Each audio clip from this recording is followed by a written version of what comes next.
మాసంలో పసుపుకి ఎందుకు ఎంత ఇంపార్టెన్స్? మన ఇంట్లో పసుపు అంటే ఒక సాధారణ వంటింటి పదార్థం అనుకుంటాం. కానీ శ్రావణ మాసంలో పసుపుకు ఎందుకు ఎంత ప్రాధాన్యత ఇస్తుంటారు? మన భారతీయ సంప్రదాయంలో పసుపును చాలా పవిత్రమైన ద్రవ్యంగా భావిస్తారు.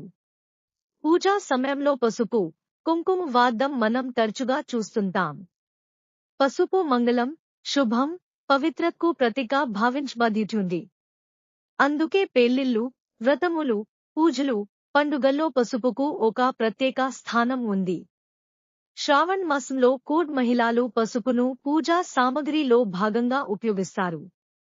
ఇది కేవలం ఒక పౌడర్ కాదు, మన సంస్కృతి, సంప్రదాయంతో ఎన్నో సంవత్సరాలుగా ముడిపడి ఉన్న ఒక వాస్తు.